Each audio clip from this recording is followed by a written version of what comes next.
Plane ક્રેશની જે ઘટના બની છે ત્યારે ઘટના સ્થળ પર કેન્દ્રીય ઉડ્ડયન મંત્રી છે તેઓ પણ પહોંચ્યા છે અને સમગ્ર બાબતની માહિતી છે તે લઈ રહ્યા છે। સાથે સાથે ગુજરાત સરકારના મંત્રી બળવંતસિંહ રાજપૂત છે તે પણ હાજર છે।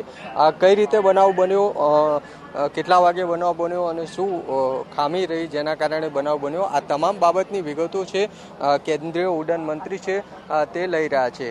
ખાસ જે અહીંયા અધિકારીઓ છે તેમના દ્વારા પ્લેન ટર્ન કરતી વખતે આ બનાવ બન્યો હોવાની પણ ચર્ચા છે તેમની સાથે કરી હતી।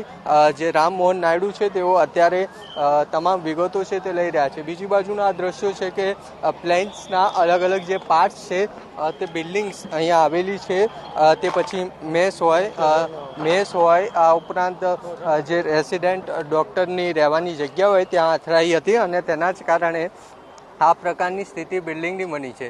આ આજુબાજુના જેટલા પણ બિલ્ડિંગ દેખાય છે 1, 2, 3 અને 4 આ તમામ બિલ્ડિંગ જે પ્લેન ક્રેશ થયું તેના કારણે સળગી ગઈ હોય અને તમામ દિવાલો તૂટી ગઈ હોય તે પ્રકારના દ્રશ્યો છે તે અત્યારે જોવા મળ્યા હતા। ખાસ તમામ અધિકારીઓ છે, કોર્પોરેશનના હોય કે પછી રાજ્ય સરકારના ઋષિકેશ પટેલ હોય, સાથે સાથે કેન્દ્ર સરકારના મંત્રીઓ છે તે પણ ઘટના સ્થળે પહોંચીને તમામ બાબતની વિગતો લઈ રહ્યા છે। કેમેરામેન વિજય ડોટ સાથે મૌલિક ઉપાધ્યાય, TV 13 ગુજરાતી, અમદાવાદ।